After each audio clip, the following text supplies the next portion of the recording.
नमस्कार। तो आज की क्लास में हम पुरानी ही केमिस्ट्री सीरीज़ को कंटिन्यू कर रहे हैं, जिसके अंदर हमने कुछ टॉपिक्स को डिस्कस करना चालू करा था। तो पिछली क्लास में हमने देखा था कि कुछ कुछ केमिस्ट्री की हमने बेसिक डेफिनेशंस, जैसे टेम्परेचर, एटॉमिक मास, मोल हम किसे कहते हैं। तो आज हम दोबारा से कुछ टॉपिक्स को डिस्कस करने वाले हैं केमिस्ट्री के। तो आज का जो फिलहाल हमारा टॉपिक है वो है हमारा एवरेज एटॉमिक मास।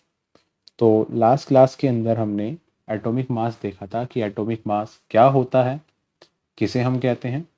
तो आज हम पढ़ने वाले हैं एवरेज एटॉमिक मास।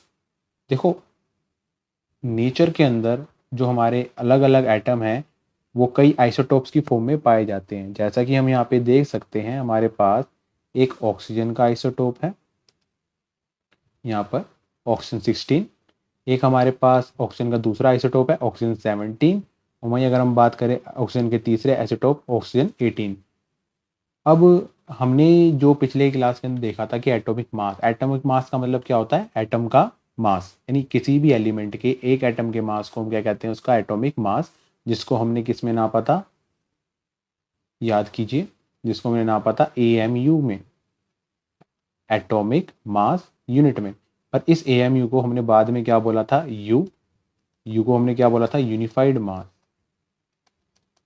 यूनिफाइड मास। ठीक, तो आज हम देखते हैं कि एवरेज एटॉमिक मास क्या होता है। तो एटॉमिक मास तो हम पढ़ चुके हैं कि एक एटम का मास, एक एटम का मास एटॉमिक मास। तो ये एवरेज एटॉमिक मास क्या होता है।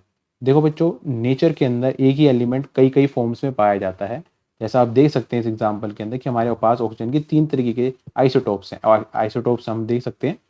तो 3 आइसोटोप्स हमारे पास ऑक्सीजन के इस एग्जाम्पल के अंदर। तो एक है हमारा ऑक्सीजन 16, ऑक्सीजन 17 और ऑक्सीजन 18। अब तीनों ही अलग अलग आइसोटोप्स हैं, तो ऑब्वियस सी बात है इनका मास भी अलग अलग होने वाला है। ऑक्सीजन 16 का मास ये रहा 10.995 यू। और वहीं अगर हम बात करें ऑक्सीजन 17 का जो एटॉमिक मास है वो हमारा कितना है, 16.999 यू। एंड जो ऑक्सीजन 18 का मास है वो कितना है, 17.999 यू। ठीक, तो हम देख सकते हैं तीनों के तीनों ऑक्सीजन का जो मास है वो हमारा क्या है, अलग अलग है। अब सवाल ये उठता है कि अगर हमसे केमिस्ट्री में या कहीं भी बोला जाए कि ऑक्सीजन का एटॉमिक मास लिखो, तो हम किस ऑक्सीजन का लिखें। क्या हमें 16 वाले का लिखना है, क्या हमें 17 वाले का लिखना है, या हमें 18 वाले का लिखना है। तो ये तो बड़ी कन्फ्यूजन हो जाएगी। तो अगर हमें कहीं पे ऑक्सीजन का एटॉमिक मास यूज़ करना पड़ा तो हम किस ऑक्सीजन का एटॉमिक मास इस्तेमाल करेंगे। तीनों का एक साथ तो करने वाले हैं नहीं। तो उसके लिए हम यहाँ पे क्या इस्तेमाल करते हैं, एक चीज़ इस्तेमाल करते हैं, इसको हम कहते हैं एवरेज एटॉमिक मास। यानी जब भी हमें केमिस्ट्री में ऑक्सीजन का जब भी हमें केमिस्ट्री में ऑक्सीजन का एटॉमिक मास यूज़ करना पड़ेगा, तो हम उसके अलग अलग आइसोटोप्स का मास नहीं लेने वाले। हम क्या निकालेंगे, सबसे पहले उस ऑक्सीजन का एवरेज एटॉमिक मास। यानी जब भी हमें कैलकुलेशंस करनी पड़ेंगी केमिस्ट्री के अंदर किसी एलिमेंट का मास लेकर, तो हम उसका जो भी मास लेते हैं वो हम उसका एवरेज एटॉमिक मास लेते हैं। तो इस केस में हम देख सकते हैं कि हमारे पास जो ऑक्सीजन है वो 3 फॉर्म में है, 3 आइसोटोप्स हैं। तो ऑक्सीजन का जब भी मुझसे या आपसे मास पूछा जाएगा तो हमें तीनों का मास नहीं लेना है, हमें क्या करना पड़ेगा, इन तीनों का एवरेज एटॉमिक मास निकालना पड़ेगा, और उसी एवरेज एटॉमिक मास को हम कैलकुलेशंस में as a mass of oxygen consider करेंगे। तो एवरेज एटॉमिक मास किसी भी एलिमेंट का कैसे निकाला जाए, तो वो हम देखते हैं। आप नोटिस कीजिएगा कि मैंने इन सभी के मास के आगे एक परसेंटेज लिखी हुई है। जैसे ऑक्सीजन 16 के आगे मैंने एक परसेंटेज, ऑक्सीजन 17 के मैंने एक आगे परसेंटेज, और ऑक्सीजन 18 के आगे भी एक परसेंटेज लिखी। अभी एक परसेंटेज क्या है, देखो जो अलग अलग आइसोटोप्स होते हैं नेचर में, वो नेचर के अंदर अलग अलग परसेंट के अंदर पाए जाते हैं। तो जैसा अगर हम बात करें तो सबसे ज़्यादा जो एबंडेंट है, जो सबसे ज़्यादा पाए जाने वाला आइसोटोप है नेचर के अंदर ऑक्सीजन का, वो है ऑक्सीजन 16, जो कि हम सब फर्स्ट फर्स्ट जो सबसे ऊपर जो हमने लिखा हुआ है, फर्स्ट पॉइंट पे हमने जो लिखा हुआ है। सेकंड पॉइंट पे हम देख सकते हैं कि जो हमारा है ऑक्सीजन 17, उसकी परसेंटेज कितनी है, 0.037%। तो वैसे ही हमारा जो आखिरी पॉइंट पे जो हमने ऑक्सीजन 18 लिखा हुआ है, उसका जो हमें परसेंटेज है नेचर के अंदर वो कितनी है, 0.200%। तो ये जो हमने परसेंटेज लिखी हुई है, ये वो परसेंटेज है जिस परसेंट की फॉर्म में नेचर के अंदर हमारा वो आइसोटोप पाया जाता है। तो ऑक्सीजन 16 हमारा कितना परसेंट है नेचर के अंदर, 99.763%। ऑक्सीजन 17 हमारा कितना परसेंट है, दिस। एंड ऑक्सीजन 18 हमारा कितना परसेंट है, दिस। तो हमें अलग अलग आइसोटोप्स का मास दिया हुआ है और साथ ही में उनकी नेचर के अंदर परसेंटेज दी हुई है। तो अब एवरेज एटॉमिक मास कैसे निकाला जाए ऑक्सीजन का, तो फॉर्मूला बड़ा सिंपल है, बेसिक फॉर्मूला, कि जो हमारा एवरेज एटॉमिक मास होता है किसी भी एलिमेंट का, वो क्या होता है, वेरी सिंपल, उसके जितने भी आइसोटोप्स हैं, हर एक आइसोटोप का मास मल्टीप्लाई में उस आइसोटोप की परसेंटेज, देन प्लस अगले वाले आइसोटोप का मास मल्टीप्लाई में उसकी परसेंटेज, देन अगले वाले आइसोटोप का मास मल्टीप्लाई में उसकी परसेंटेज, एंड सो ऑन ये चलता जाएगा अपॉन में 100। तो जो भी हमारे पास आइसोटोप्स हैं उनका मास मल्टीप्लाई में उनकी परसेंटेज, प्लस जो भी हमारे पास आइसोटोप है उसका मास मल्टीप्लाई में उसकी परसेंटेज, प्लस जो भी हमारे पास आइसोटोप है उसका एटॉमिक मास मल्टीप्लाई में उसकी परसेंटेज, जितने भी हैं सबको ऐड करो और सबको ऐड करने के बाद में डिवाइड कर देना किससे, 100 से। तो हमारे इस तरीके से एवरेज एटॉमिक मास उस एलिमेंट का निकल जाएगा। तो जैसे इस केस में हम देख सकते हैं, जो ऑक्सीजन का एवरेज एटॉमिक मास आएगा, एवरेज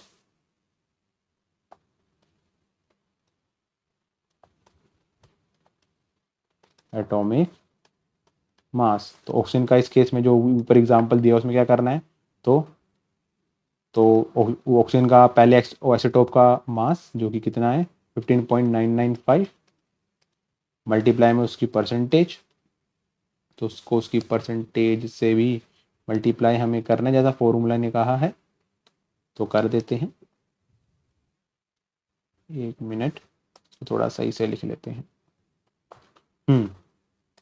तो पहले आइसोटोप का जो मास है वो हमारा है 15.995 मल्टीप्लाई उसकी परसेंटेज विच इज 99.763, ये तो पहले का हो गया, प्लस दूसरा आइसोटोप का मास 16.999 मल्टीप्लाई उसकी परसेंटेज 0.037, प्लस आखिरी वाले आइसोटोप का मास 17.999 मल्टीप्लाई उसकी परसेंटेज 0.200 अपॉन 100। अब इसको सोल्व करने के बाद हमारा जो लगभग आंसर आ रहा है वो आ रहा है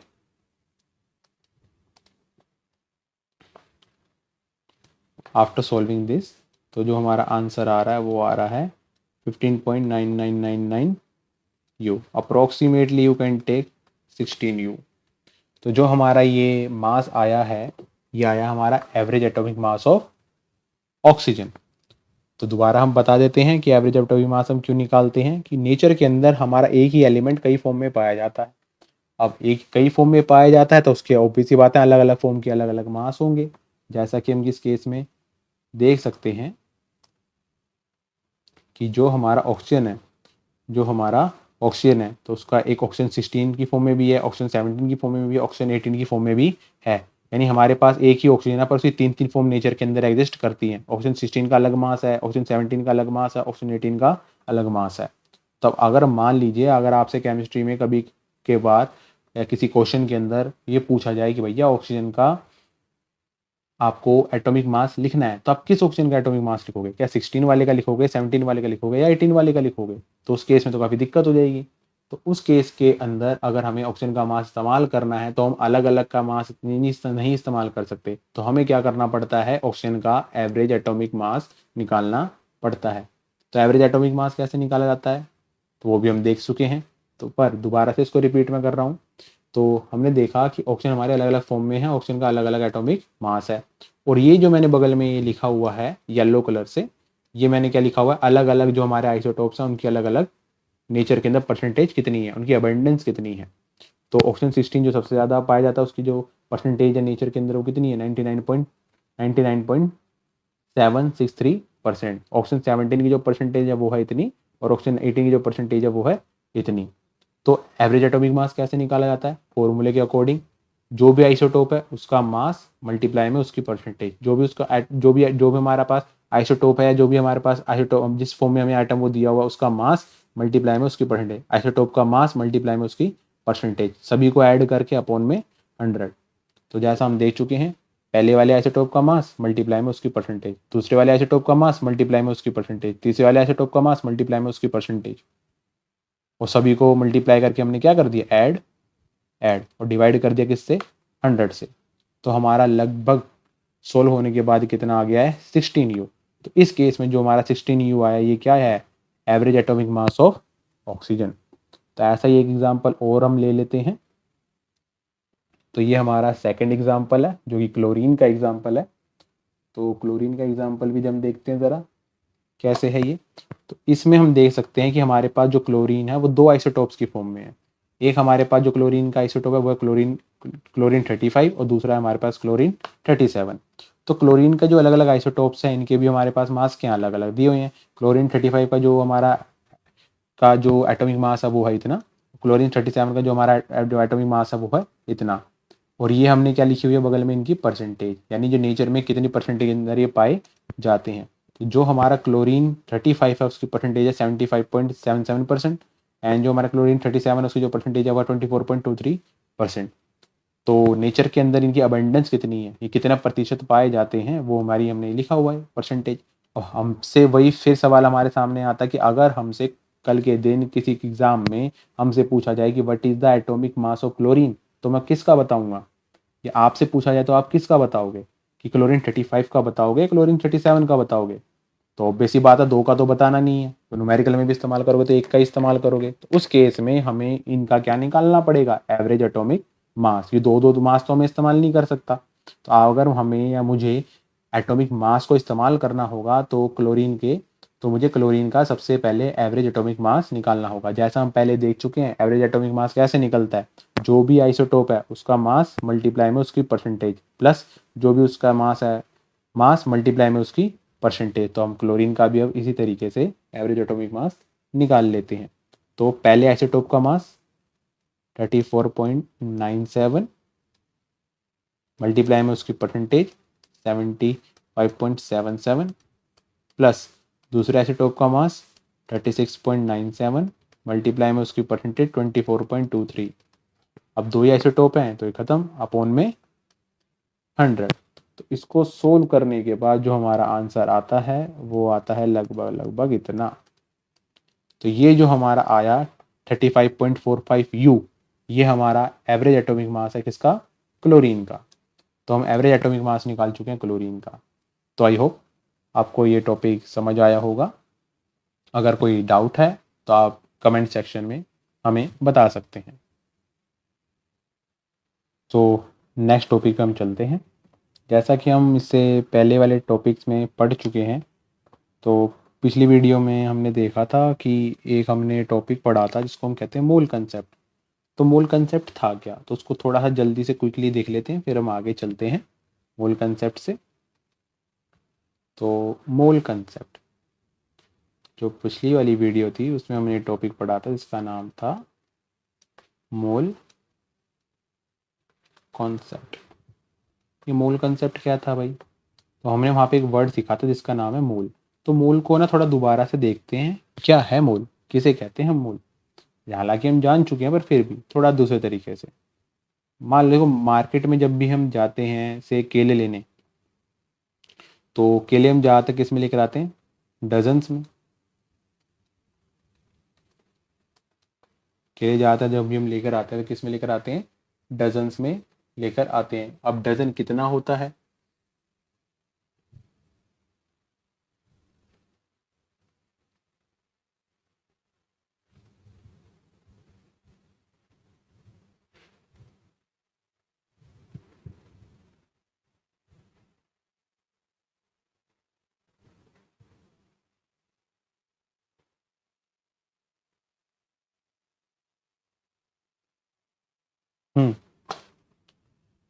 मार्केट में हम जब भी जाते हैं तो थोड़ा सी दूसरे तरीके से हम देखेंगे मोल कंसेप्ट को। तो आपने कई बार देखा होगा मार्केट में जब भी हम जाते हैं से केले लेने, बनाना जिसे हम कहते हैं, तो जब भी हम केले लेकर आते हैं ज़्यादातर हम केलों को किस में लेकर आते हैं, डजन्स में। जरूर नहीं है केले, मतलब कई सारी चीज़ें हम डजन्स में लाते हैं। डजन क्या होता है, ऐसी कोई भी चीज़ के अंदर कितनी क्वांटिटी हो, 12 की। मतलब अगर हम कोई भी चीज़ लेकर आते हैं 12 के नंबर्स में, तो हम कहते हैं कि हम कितना लेकर आए हैं, उसका 1 डज़न लेकर आए हैं, जिसको हिंदी में दर्जन दर्जन भी बोल देते हैं। ठीक है, तो 1 दर्जन केलों में कितने केले होंगे? 12। अगर मान लो मैं 1 दर्जन बोतल लेकर आता तो कितनी बोतलें होंगी? 12। अगर हम 12 पेन लेकर आते तो 1 दर्जन पेन हो गए। 12 फ़ोन ले ले तो 1 दर्जन फ़ोन हो गए। 12 बॉटल्स हो गई तो 1 दर्जन बॉटल्स हो गई। मतलब कोई भी चीज़ हो, अगर वो 12 की क्वांटिटी में, तो हम कहते हैं कि हमारे पास उस चीज़ का 1 डज़न है। अगर मान लो मेरे पास 12 ईंटें हैं, तो मैं बोलूँगा मेरे पास 1 दर्जन ईंटें हैं। से एग्ज़ाम्पल, अगर मान लो हमारे पास से केक है। क्या है भाई? केक। मान लेते हैं हमारे पास एक केक है। ठीक है, अभी केक कितने हमारे पास से, इस केक के 36 पीसीज हैं हमारे पास। कितने पीसीज हैं? 36। तो अगर हमसे पूछा जाए कितने दर्जन पीसीज हैं हमारे पास, तो हम कैसे करेंगे? बड़ा सिंपल सा है कि हमारे पास एक एक डजन में कितने पीसेस होते हैं? 12। पर हमारे पास केक के कितने पीसेस हैं? 36, 36। तो अगर एक डजन में 12 होते हैं तो 36 के अंदर कितने डजन होंगे? बड़ा ही आसान है। 36 को हमें डिवाइड कर देना किससे? 12 से। तो कटे कितना आ गया? 3। तो हमारे पास जो केक है वो कितने डजन है? 3 दर्जन केक के पीसेज हैं। वहीं अगर हम बात करें से, एक हमारे पास बॉल है। हमारे पास मान लेते हैं क्रिकेट की बॉल है, ये रही। ये हमारे पास एक क्रिकेट की बॉल है। अब ऐसी क्रिकेट की बॉल हमारे पास से कितनी है? से मान लेते हैं 48 बॉल्स हैं। कितनी बॉल्स हैं? 48 बॉल्स हैं। और हमसे पूछा जा रहा है भैया कितने दर्जन बॉल है हमारे पास, तो इसका भी बड़ा सिंपल सा आंसर है। अगर एक दर्जन में 12 होते हैं तो 48 बॉल्स में कितने दर्जन बॉल होंगी? बड़ा आसान है। Given number of balls divided by number of balls in 1 dozen. कटे कितना आ गया? 4। तो हमारे पास कितने डजन बॉल्स हैं? 4 डजन बॉल्स हैं। तो सेम सेंस में हम मोल्स को पढ़ रहे हैं। हमने वहाँ पे क्या बोला था? जैसे हमने पता लगा कि एक डजन में कितनी चीज़ें होती हैं? 12। तो वैसे ही हमने वहाँ पे डिफाइन करा था कि एक मोल में, किसी भी चीज़ के एक मोल में कितने नंबर होने चाहिए? 6.022, 6.022 10⁻23। कोई यानी किसी भी चीज़ के अंदर अगर एक मोल की अगर हम बात करें और किसी भी चीज़ का हमारे पास इतना है, यानी 6.022 10⁻23, अगर मेरे पास किसी भी चीज़ का हो जाए तो मैं क्या बोलूँगा कि मेरे पास वो है 1 मोल। किसी भी चीज़ का अगर हमारे पास इस नंबर के बराबर वो है तो हम बोलेंगे हमारे पास उस चीज़ का कितना है? 1 मोल है। और इस नंबर को हमने एक नाम भी दिया था, इसको हमने बोला था एवोगाड्रोस नंबर। एवोगाड्रोस नंबर काफ़ी फेमस नंबर है, जिसको हम इस सिंबल से डिनोट करते हैं Na। एन लिखा, उसके छोटा सा क्या लिख दिया सबस्क्रिप्ट में? ए लिख दिया हमें। तो इसको हम बोलते हैं एवोगाड्रोस नंबर। तो एवोगाड्रोस नंबर कितना होता है भाई? इतना। यानी अगर हमारे पास कोई भी चीज़ एवोगाड्रोस नंबर के बराबर हो जाए, यानी 6.022 10⁻23 के बराबर हो जाए, तो हम बोलेंगे कि हमारे पास उस चीज़ का 1 मोल है। एग्जाम्पल से, मेरे पास से कोई चीज़ जैसे पेन्स है। ठीक है, मेरे बहुत सारे पेन है मेरे पास।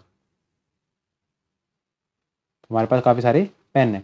तो पेन हम मान लेते हैं हमारे पास इतने पेन है, 6.0 इतना 12.044 10⁻23। इतने हमारे पास पेन है। और हमसे पूछ रहे भैया हमारे पास कितने मोल पेन है, तो बड़ा आसान है भाई। तो अगर नंबर ऑफ मोल्स निकालने तो उसका एक फॉर्मूला हमारे यहाँ बन जाता है, given number of particles. Particles कोई भी चीज़, पार्टिकल्स हो गया, कोई एटम, जो भी है, given number of particles upon में Avogadro number.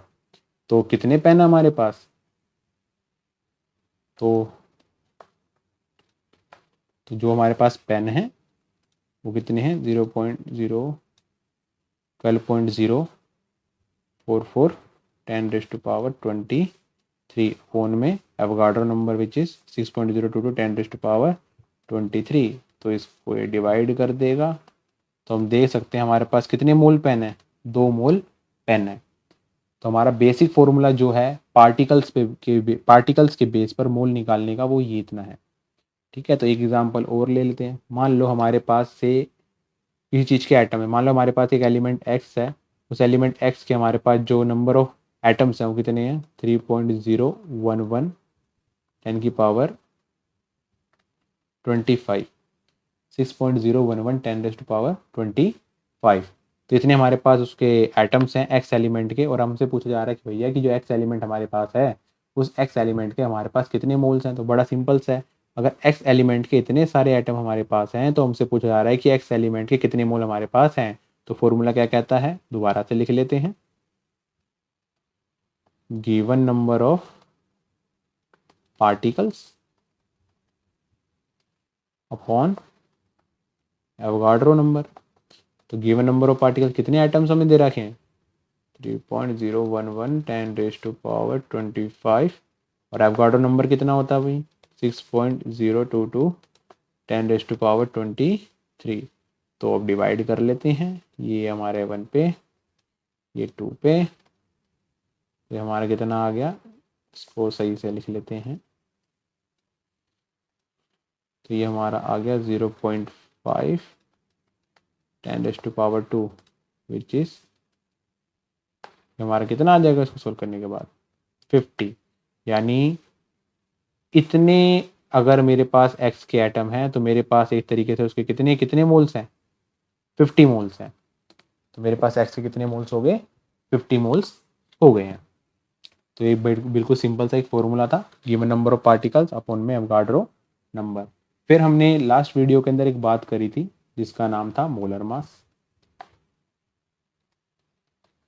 Molar mass, molar mass भी हमने बताया था। मोलर मास क्या होता है, किसी भी चीज के एक मोल का मास मोलर मास। किसी भी चीज का अगर मेरे पास एक मोल है उसका जो मास होगा वही उसका क्या कहलाएगा, मोलर मास। और हमने अगर इसको क्विकली देख लेते हैं इस टॉपिक को, और हमने ये बताया था कि किसी चीज का मोलर मास कैसे निकाला जा सकता है। जो भी उस चीज का एटॉमिक मास होगा या जो भी उस चीज का मोलिकुलर मास होगा, मोलिकुलर मास और एटॉमिक मास हम ज़्यादातर किस में नापते हैं, एटॉमिक मास यूनिट यू में नापते हैं। ठीक है, अगर यू हटा के हम वहाँ पे ग्राम लगा देंगे तो उस चीज़ का हमारे पास क्या आ जाएगा, मोलर मास। फॉर एग्जाम्पल, अगर हमारे पास से हाइड्रोजन एटम है, हाइड्रोजन एटम का, ध्यान दीजिएगा, हाइड्रोजन एटम का जो एटॉमिक मास होता है वो होता है 1 U। लेकिन हाइड्रोजन का अगर मोलर मास निकाला जाए तो कितना हो जाएगा, 1 ग्राम।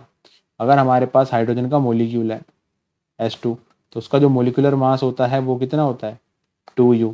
लेकिन वहीं अगर हम बात करें हाइड्रोजन H2, हाइड्रोजन का जो मोलिक्यूल है उसका जो मोलर मास होगा वो कितना होगा, 2 ग्राम। ठीक, वहीं अगर हम बात करें H2O, वाटर, वाटर का जो एटॉमिक मोलिकुलर मास होता है, नॉट एटॉमिक, मोलिकुलर मास, जो वाटर का मोलिकुलर मास होता है वो होता है 18U। लेकिन वहीं इसका जो मोलर मास होगा वो कितना होगा, 18 ग्राम। ठीक, तो हमने देखा कि मोलर मास क्या होता है, किसी भी चीज़ के एक मोल का मास, मतलब अगर हमारे पास वो चीज़ इतनी है, उस चीज़ के इतने मोलिक्यूल्स है, उस चीज़ के इतने एटम्स हैं, यानी कितने एटम्स हैं, एवोगाड्रो नंबर के बराबर अगर इतने मेरे पास किसी भी चीज़ के एटम्स या मोलिक्यूल्स हैं तो मैं बोलूँगा कि वो मेरे पास कितना है, 1 मोल। वो मेरा कितना है, 1 मोल। और उसी चीज़ के एक मोल का जो मास होगा वही मेरा क्या कहलाएगा, मोलर मास। क्या कहलाएगा, मोलर मास। ठीक, तो आगे चलते हैं। अब एक क्वेश्चन लेते हैं छोटा सा, मोलर मास को और अच्छे से समझने के लिए। मान लो हमारे पास अमोनिया है, क्या है, अमोनिया। अमोनिया को हम जानते ही हैं, अमोनिया का जो मोलर मास होता है वो कितना होता है, 17 ग्राम। अकॉर्डिंग टू क्वेश्चन मान लेते हैं हमें जो अमोनिया दिया हुआ है वो दिया हुआ है, सिंपल रखते हैं बिल्कुल, कोई ज़्यादा घुमा फिरा कर नहीं, समझने के लिए। मान लेते हैं हमारे पास जो अमोनिया है वो दिया हुआ 2 तरीके से। केस ए के अंदर जो हमें अमोनिया दिया हुआ वो दिया 34 ग्राम, और केस बी के अंदर जो हमें अमोनिया दिया हुआ है वो दिया हुआ 170 ग्राम्स। कितना दिया हुआ, 170 ग्राम्स। तो हमसे पूछा जा रहा है कि हमारे पास अमोनिया के कितने मोल्स हैं।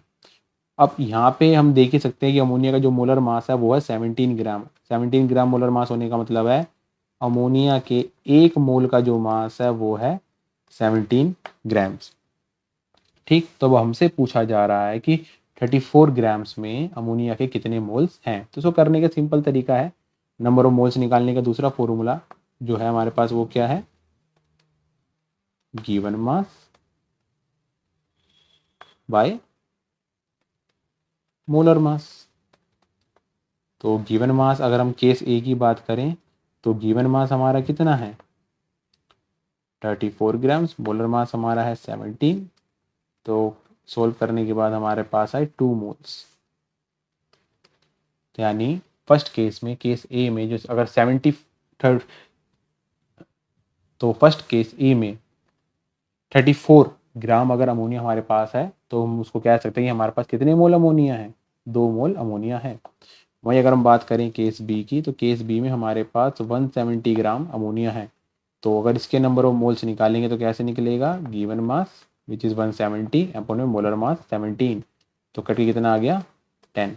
तो 170 ग्राम अमोनिया में कितने मोल्स हैं अमोनिया के, 10 मोल्स हैं।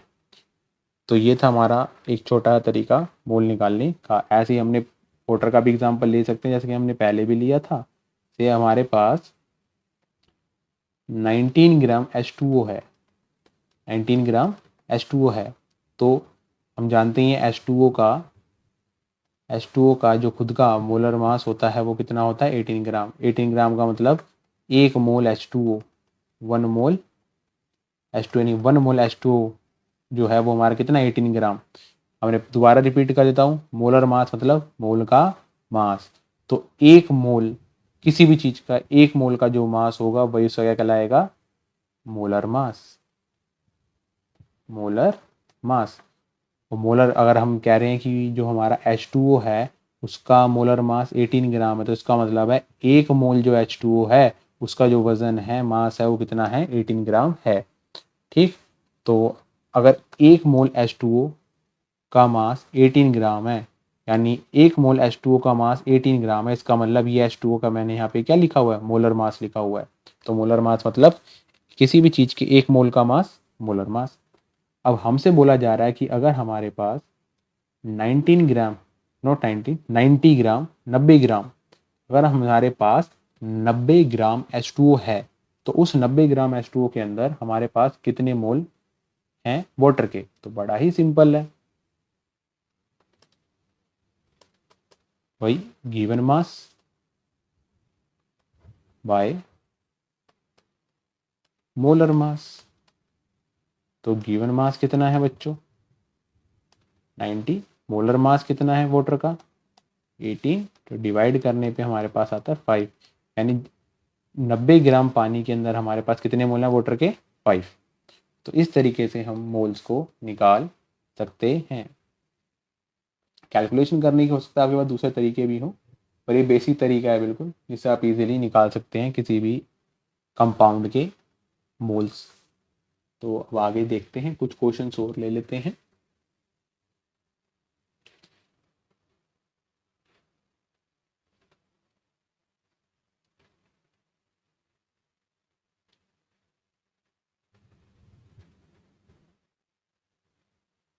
तो हमारे पास एक क्वेश्चन है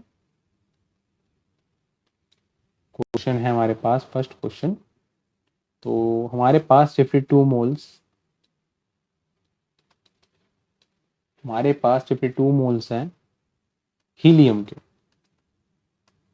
हमारे पास 52 मोल्स हैं हीलियम के। और हमसे पूछा जा रहा है कि 52 मोल हीलियम्स के अंदर, 52 मोल हीलियम के अंदर, 52 मोल हीलियम के अंदर हीलियम के कितने एटम्स हैं।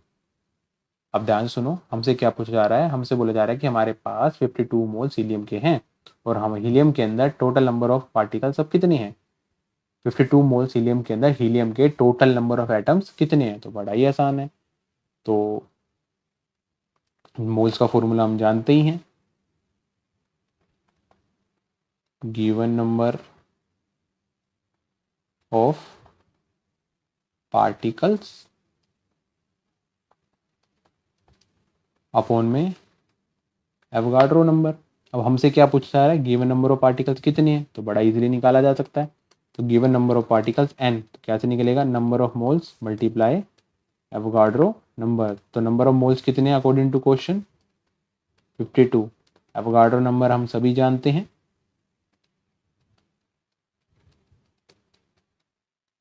तो यही हमारा आंसर है। तो इसको अगर हम सोल्व कर लेंगे तो लगभग लगभग हमारा आ जाएगा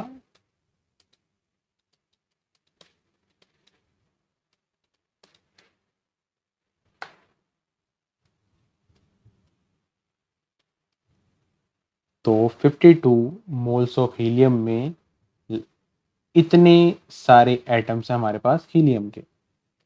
ठीक, तो एक क्वेश्चन और ले लेते हैं।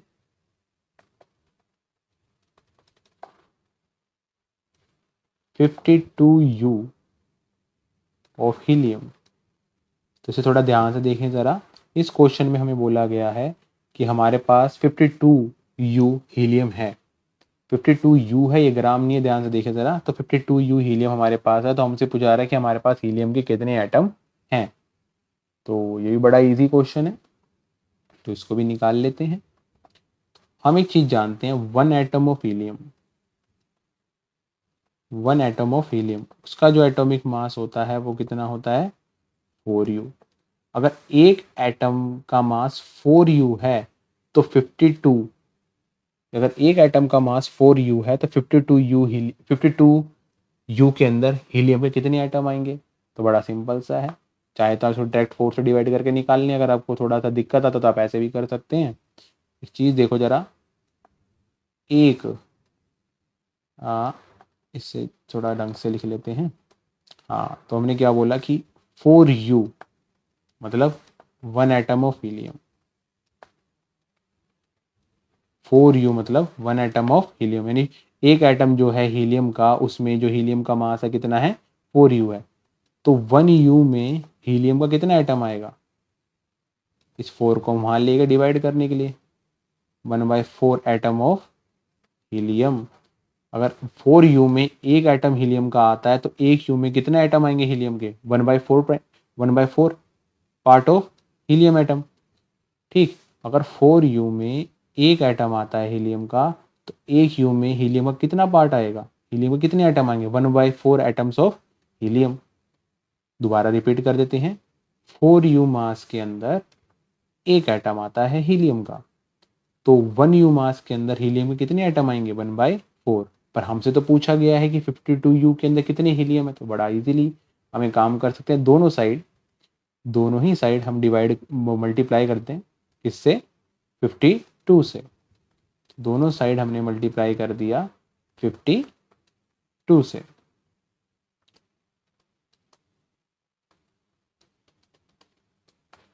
तो इसको मल्टीप्लाई करने पे कितना हो जाएगा, 1 इंटू 52, 52 ही आ जाएगा। यहाँ पे आप देख सकते हैं ये 1 और ये अपना 13।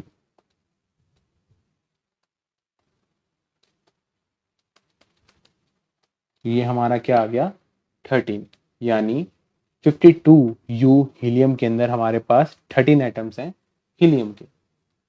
नेक्स्ट क्वेश्चन इसी का ही रिलेटेड है।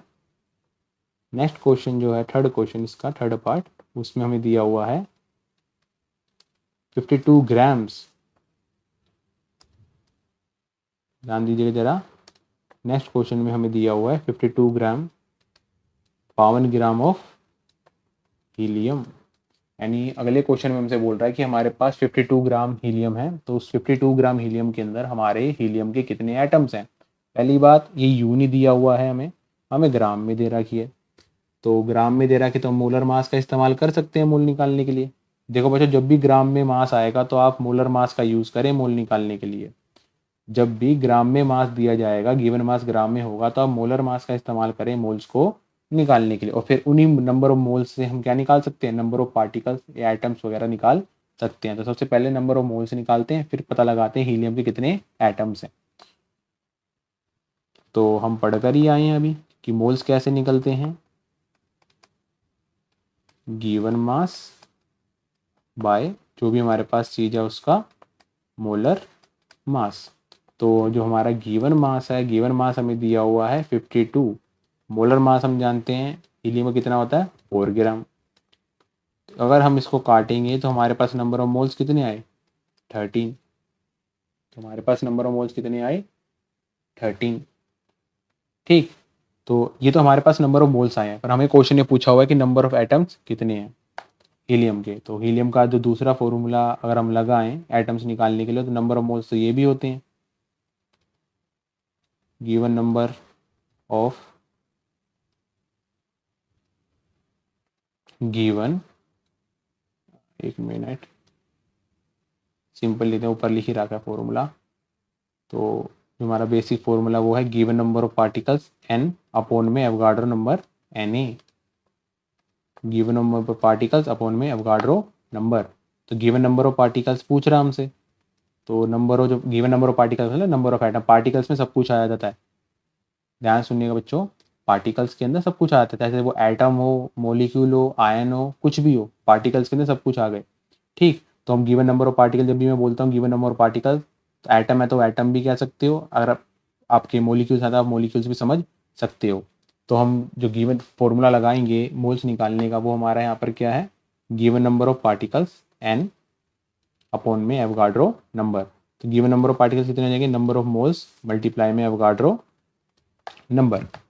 तो हम मोल्स निकाल ही चुके हैं, मोल्स हमारे कितने आए हैं 13, तो हमने यहाँ पे 13 लिख दिया। अब एवोगाड्रो नंबर कितना होता है 6.022 10⁻23। तो इसको सोल्व करने के बाद जो हमारे पास आंसर आएगा वो है 7.83 10⁻24 10⁻24। ये हमने क्या निकाल लिया, number of atoms of helium. ये हमने क्या निकाला, number of atoms of helium in 52 gram of helium, यानी हमारे 52 ग्राम हीलियम के अंदर हीलियम के इतने सारे एटम्स हैं। तो बच्चों मैं एक बात दोबारा रिपीट कर देता हूँ कि जब भी मैं ये फॉर्मूला यूज़ करता हूँ मोल्स निकालने के लिए कि given number of particles upon में एवोगाड्रो नंबर, तो गिवन नंबर ऑफ पार्टिकल्स का मतलब है नंबर ऑफ एटम्स भी हो सकते हैं वो, नंबर ऑफ आयन्स भी हो सकते हैं वो, नंबर ऑफ मोलिक्यूल्स भी हो सकते हैं वो, कुछ भी। पार्टिकल्स का मतलब किसी भी चीज़ की, किसी भी चीज़ के जितने भी कण हैं, किसी भी चीज़ की जितनी भी, कोई भी चीज़ कितनी काउंटिंग में, तो उसको मैं पार्टिकल बोल रहा हूँ। ठीक है, ध्यान रखना। तो जब भी हम बोलते हैं फॉर एग्जांपल कि कोई दिक्कत ये आ सकती है किसी बच्चे को कि बच्चा सोचेगा कि हमसे तो एटम्स पूछे जा रहे हैं कि सर यहाँ पे पार्टिकल पार्टिकल क्या कर रहे हैं। तो बच्चों ध्यान रखना, पार्टिकल का सीधा सा मतलब है एटम। अगर क्वेश्चन के अंदर आयन है तो उसको आप आयन मान लेना, अगर क्वेश्चन के अंदर मोलिक्यूल है तो उसको आप मोलिक्यूल मान लेना। ठीक, ध्यान रखना। तो नंबर ऑफ पार्टिकल्स जब भी हम बोलते हैं तो उसका सीधा सा मतलब है क्वेश्चन के अकॉर्डिंग, वो एटम है तो एटम ले लेना आपको पार्टिकल्स को, अगर आयंस है तो आयंस ले लेने हैं। तो पार्टिकल के अंदर, पार्टिकल के तौर पे अगर आपको मोलिक्यूल दिए हुए हैं तो आप उन पार्टिकल्स को मोलिक्यूल भी ले सकते हो।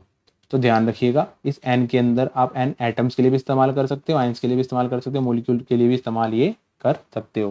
कि मान लो ऐसा हमें बोल जाए कि हमें एक कोई से केमिकल है, उसके अंदर हमें एक्स केमिकल है, एक्स केमिकल की हमें 2 लाख हमें क्या दे रखे हैं, मोलिक्यूल्स दिए हुए हैं, और हमसे पूछ रहा है मोल्स बताओ।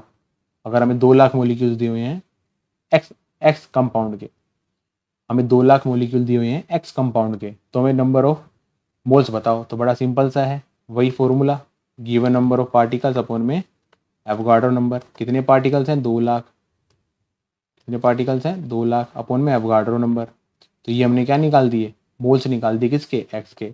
अब मान लो हमारे पास कोई आयंस हैं, हमारे पास सोडियम आयंस हैं, सोडियम आयंस हमें दे रखे हैं भाई, कितने दे रखे हैं 6.022 10⁻25।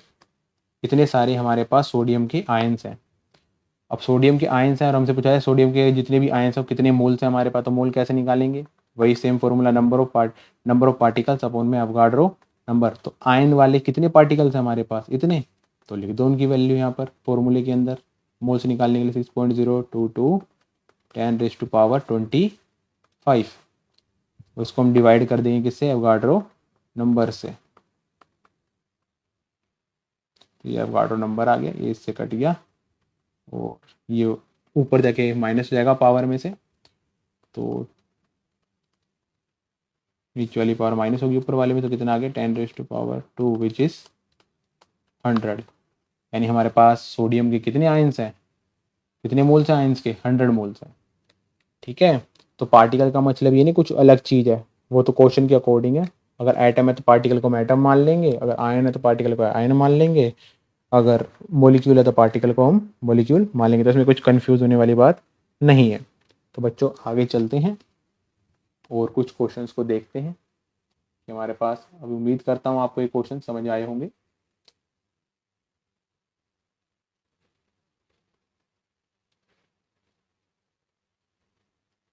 अब जैसे एक अगला क्वेश्चन है कि हमें दिया हुआ है क्वेश्चन 2 0.2 मोल ऑफ अमोनिया। वो हमें बोला गया है कि हमारे पास 0.2 मोल है अमोनिया का, तो हमसे पूछा रहा है ग्राम में कितना होगा। अरे ये तो बड़ा ही आसान है। नंबर ऑफ मोल्स कैसे निकलते हैं, गिवन मास अपॉन में molar mass.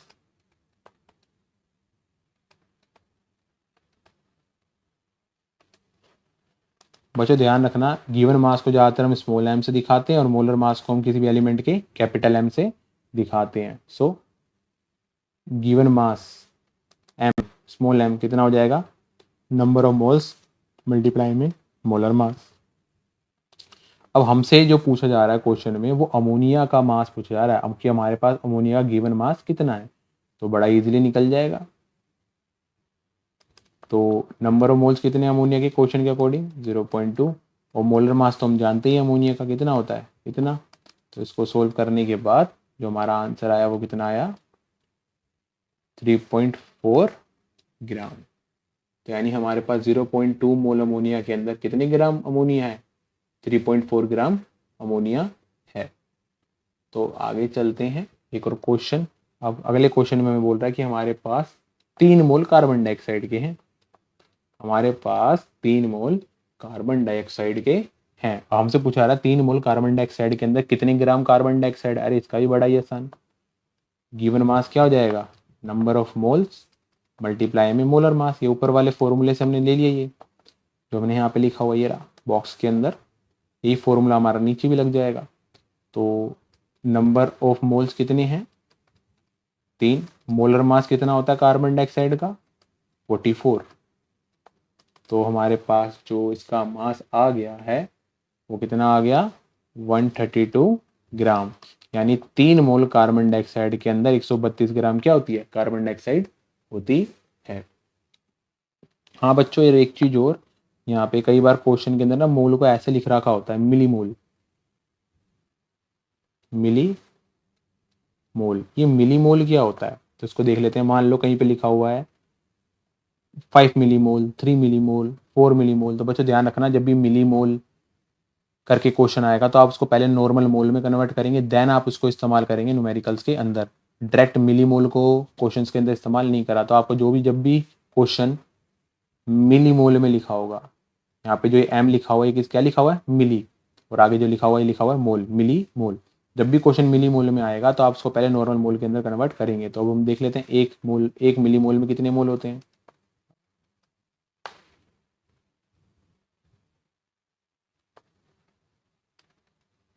1 millimole equal to 10⁻³ 1 millimole equal to 10⁻³ mole, यानी 1 मिलीमोल में इतने मोल होते हैं।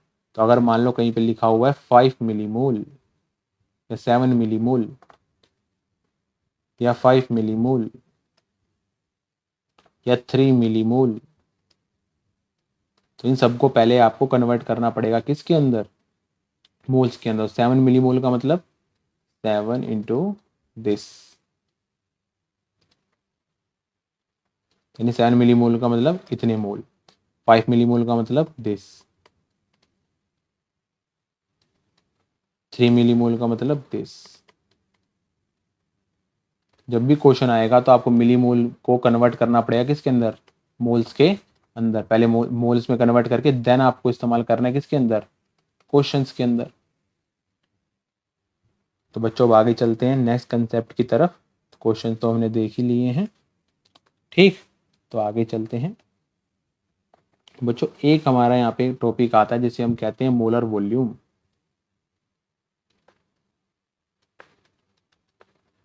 मोलर वॉल्यूम, मोलर वॉल्यूम क्या होता है, बड़ा ही आसान है। जैसे हमने देखा था मोलर मास, एक मोल का मास, वैसी मोलर वॉल्यूम क्या आप समझ ही गए होंगे। एक मोल का क्या वॉल्यूम, वर्ड में ही आंसर है, कहीं ज़्यादा घूमने की जरूरत नहीं है। जैसे हमने पीछे पढ़ा था ना मोलर मास मतलब मोल का मास, किसी भी चीज़ के 1 मोल का मास मोलर मास। वैसे मोलर वॉल्यूम क्या, किसी भी चीज का, अब वॉल्यूम की हम बात कर रहे हैं तो हम यहाँ पे बेसिकली गैस की हम बात करने वाले हैं। किसी भी चीज, कोई भी अगर हमारे पास गैस है, कोई भी अगर हमारे पास गैस है, तो उस गैस की जो भी 1 मोल होगा, ध्यान सुनना बच्चों, कोई भी गैस हमारे पास हो, अगर उस गैस का हमारे पास 1 मोल है, तो उस 1 मोल गैस का जो भी वॉल्यूम होगा उसको हम क्या बोलेंगे, उसका मोलर वॉल्यूम। तो जो भी हमारे पास गैस है, उस गैस का जो भी 1 मोल होगा उसको हम क्या बोलेंगे, उस गैस का मोलर वॉल्यूम। यानी 1 मोल गैस है हमारे पास, 1 मोल क्या है, गैस है हमारे पास। उस 1 मोल गैस का जो भी वॉल्यूम होगा, उस 1 मोल गैस का जो भी वॉल्यूम होगा उसको हम क्या बोलेंगे, मोलर वॉल्यूम। क्या बोलेंगे, मोलर वॉल्यूम। पर यहाँ पे थोड़ा हमें ध्यान रखना होगा। अब भाई किस चीज़ का ध्यान रखना है, देखो बच्चों, गैस जो होती है ना, हम हालांकि इसको आगे पढ़ेंगे, पर फिर भी गैस जो होती है उसका जो वॉल्यूम होता है उसकी कंडीशंस पर डिपेंड करता है कि टेम्परेचर कितना है, प्रेशर कितना है। टेम्परेचर कितना और प्रेशर करना है, क्योंकि अगर आप गैस का टेम्परेचर चेंज करते हो, गैस का प्रेशर चेंज करते हो, तो उस गैस की वॉल्यूम भी चेंज हो जाती है। अब यहाँ पे एक सवाल उठ जाता है कि भैया अलग अलग टेम्परेचर और अलग अलग प्रेशर पे तो हमारा गैस का वॉल्यूम अलग अलग होगा। इसका मतलब जो हमारा मोलर वॉल्यूम है, दोबारा रिपीट कर देता हूँ मैं, मोलर वॉल्यूम, मोलर वॉल्यूम मतलब 1 मोल गैस का वॉल्यूम। मोलर वॉल्यूम मतलब किसी भी 1 मोल गैस का वॉल्यूम।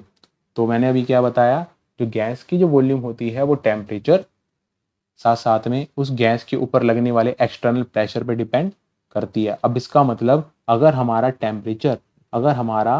टेम्परेचर और उस गैस पे लगने वाला प्रेशर अलग अलग होगा, तो उस गैस का मोलर वॉल्यूम भी क्या होगा, अलग अलग आएगा। कॉमन सी बात है। अगर अलग अलग टेम्परेचर होगा, अलग अलग प्रेशर होगा, तो हमारा जो मोलर वॉल्यूम आने वाला है, जो हमारा मोलर वॉल्यूम आने वाला है वो भी क्या आने वाला है, अलग अलग आने वाला है। तो यहाँ पे तो समस्या हो जाएगी। अगर हमसे पूछी किसी गैस का मोलर वॉल्यूम पूछ ले जाए तो हम कौन सा बताएंगे, कि अलग अलग टेम्परेचर पे तो अलग और अलग अलग प्रेशर पे तो अलग अलग मोलर वॉल्यूम आने वाला है। तो है तो बहुत सारे मोलर वॉल्यूम हो जाएंगे, तो हमें कौन सा लेना है। तो इसलिए हमें एक चीज पढ़नी पड़ती है, एक कंडीशन हम कर देते हैं गैस के लिए, जिसे हम कहते हैं एसटीपी कंडीशन। STP condition. तो ये एसटीपी कंडीशन क्या होती है, स्टैंडर्ड, सही से लिख लेते हैं इसको, ये मिस हो गया यहाँ पर। तो एसटीपी कंडीशन क्या होती है, standard temperature and pressure. Standard temperature and pressure, STP condition, standard temperature and pressure. अब स्टैंडर्ड टेम्परेचर प्रेशर में यानी एसटीपी कंडीशन क्या होती है, वो कंडीशन जब हमारा टेम्परेचर कितना हो, 0 डिग्री सेल्सियस, एंड प्रेशर कितना हो, 1 atm, 1 एटमोस्फेरिक। यानी वो कंडीशन जब हमारा टेम्परेचर 0 डिग्री सेल्सियस होता है और प्रेशर हमारा 1 atm होता है। यानी जब तापमान हमारा 0 डिग्री सेल्सियस हो और प्रेशर हमारा 1 atm हो, तो उस कंडीशन को हम क्या कहते हैं, एसटीपी कंडीशन। यानी STP condition is a condition when temperature is 0 degree Celsius and pressure is 1 atm, 1 atmospheric. ठीक है, तो उस कंडीशन को हम क्या कहते हैं, एसटीपी कंडीशन। तो एसटीपी कंडीशन हमारी जो अलग अलग टेम्परेचर और अलग अलग प्रेशर वाली प्रॉब्लम है उसको सोल्व कर देती है। यानी जब भी हमसे वो किसी भी गैस का मोलर वॉल्यूम पूछा जाता है, तो वो हमेशा हम कब निकालते हैं, एसटीपी कंडीशन पर निकालते हैं। यानी अगर मुझसे या आपसे किसी भी गैस का मोलर वॉल्यूम पूछा जाएगा, तो उस गैस का जब भी हम मोलर वॉल्यूम मेजर करेंगे तो हमेशा कौन सी कंडीशन का यूज करेंगे, एसटीपी कंडीशन। यानी गैस का मोलर वॉल्यूम मेजर करते समय टेम्परेचर कितना होना चाहिए, 0 डिग्री सेल्सियस होना चाहिए और प्रेशर कितना होना चाहिए, 1 atm होना चाहिए। तो अब नई डिफाइन क्या आ जाएगी मोलर वॉल्यूम की,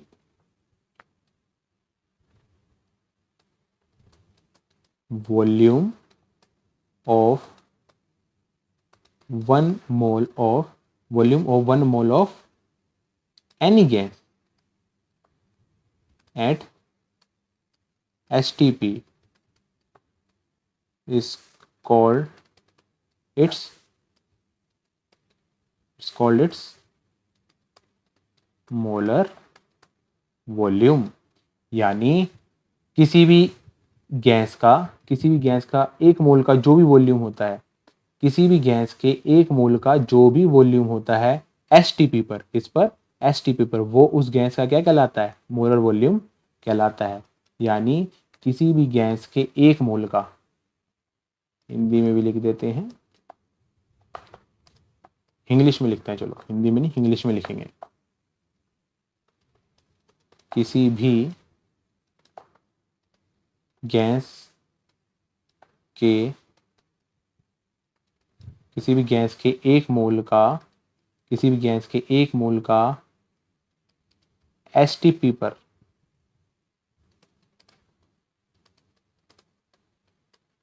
जो भी वॉल्यूम होता है, किसी भी गैस के एक मोल का, किसी भी गैस के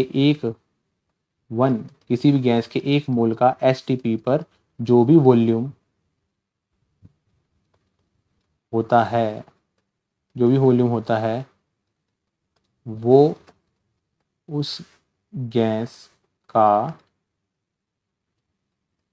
मोलर वॉल्यूम होता है। यानी अगर हमारे पास कोई भी गैस है, उसका एक मोल है, और उस एक मोल गैस का हमने वॉल्यूम मेजर करा, कब? जब हमारे पास कौन सी कंडीशन है? एसटीपी कंडीशन है, यानी 0 डिग्री सेल्सियस और 1 एटमॉस्फेरिक प्रेशर। 0 डिग्री सेल्सियस और 1 एटमॉस्फेरिक प्रेशर पर जब हम उस गैस का वॉल्यूम मेजर करते हैं, तो उस वॉल्यूम को हम क्या बोलते हैं? Molar volume. तो लास्ट टाइम दोबारा रिपीट कर देते हैं। कोई भी गैस हो 0 डिग्री सेल्सियस और 1 एटीएम यानी एसटीपी कंडीशन पर, कोई भी गैस हो 0 डिग्री सेल्सियस और 1 एटीएम पर, अगर हम उस गैस का एसटीपी कंडीशन पर अगर हम उस गैस का वॉल्यूम मेजर करते हैं, तो वो वॉल्यूम उस गैस का क्या कहलाता है? मोलर वॉल्यूम कहलाता है। अभी मोलर वॉल्यूम कितना होता है भाई? तो जितनी भी गैसेज हैं एसटीपी पर, कोई भी गैस हो, ध्यान रखना बच्चों मैं वर्ड यूज कर रहा हूँ गैस, कोई भी गैस हो एसटीपी पर, उन सभी गैसेस का जो मोलर वॉल्यूम आता है वो आता बच्चों इतना 22.4 litre. 22.4 litre.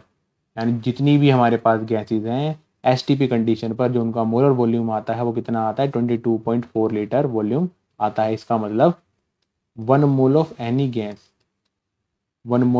Gas at STP equals to 22.4 litre. यानी किसी भी गैस का जो एक मोल होता है एसटीपी पर, उसके अंदर कितनी वॉल्यूम लेगा वो? 22.4 लीटर।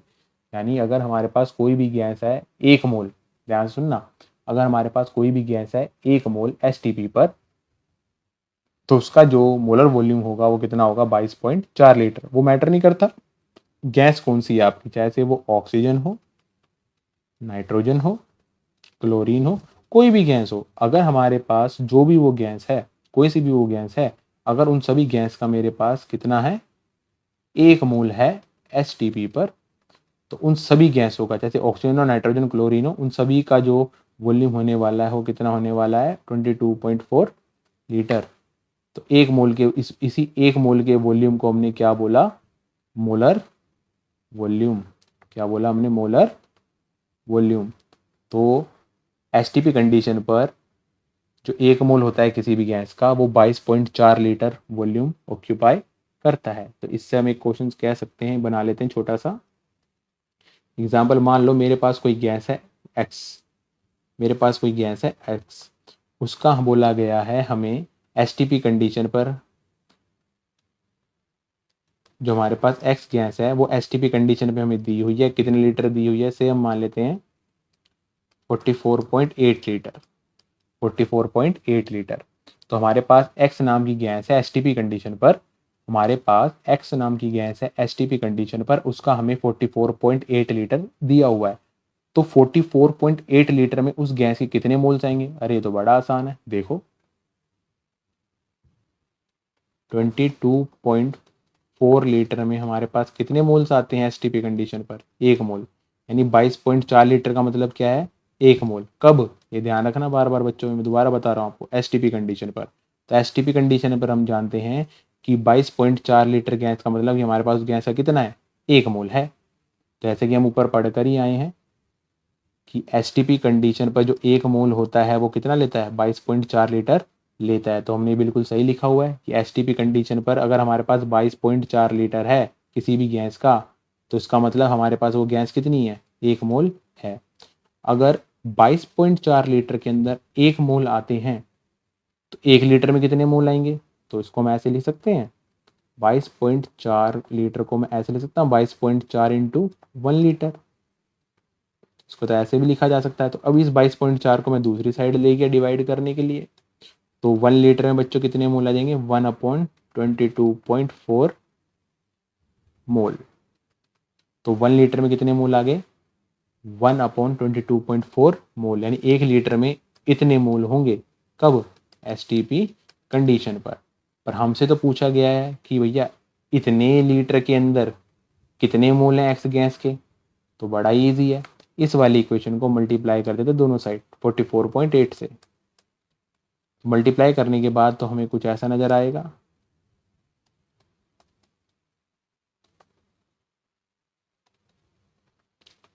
ये गया 1 पर, ये गया 2 पर, तो कितना आ गया? 2 मोल। यानी 44.8 लीटर में हमारे पास कितने मोल हैं? 2 मोल। तो इसको मैं दोबारा कर देता हूँ एक बार ताकि आप दोबारा समझ सकें। हमारे पास एक गैस है एक्स जिसका हमें दिया हुआ है 44.8 लीटर एसटीपी कंडीशन पर, और हमसे पूछा जा रहा है अगर एक्स नाम की गैस जो कि एसटीपी कंडीशन पे है, जिसको हमें जो हमें 44.8 लीटर दी गई है, तो इस एक्स गैस के हमारे पास कितने मोल्स हैं वो हमें निकालने हैं। हम जानते हैं कि एसटीपी कंडीशन पर 22.4 लीटर गैस जो होती है वो 1 मोल के बराबर होती है। यानी एसटीपी कंडीशन पर 1 मोल के अंदर कितने लीटर, कितने 1 मोल के अंदर कितने लीटर गैस आती है? 22.4 लीटर। तो इस 22.4 को मैं ऐसे लिख सकता हूँ 22.4 इंटू 1 लीटर। तो ऐसे भी लिखा इसको जा सकता है। अब इस 22 पॉइंट ये हाँ मल्टीप्लाई कर रहा है तो उधर जाके क्या करेगा? डिवाइड करेगा आरएचएस पे जाकर। तो 1 लीटर इक्वल्स टू 1/22.4 मोल। हमसे पूछा जा रहा है कि 44.8 लीटर में कितने मोल्स होने वाले हैं। तो इस इक्वेशन को हम ये काम करते हैं, दोनों साइड मल्टीप्लाई कर देते हैं किससे? 44.8 से। तो 44.8 से अगर हम दोनों साइड मल्टीप्लाई करेंगे एलएचएस और आरएचएस को, तो हमें क्या मिलेगा?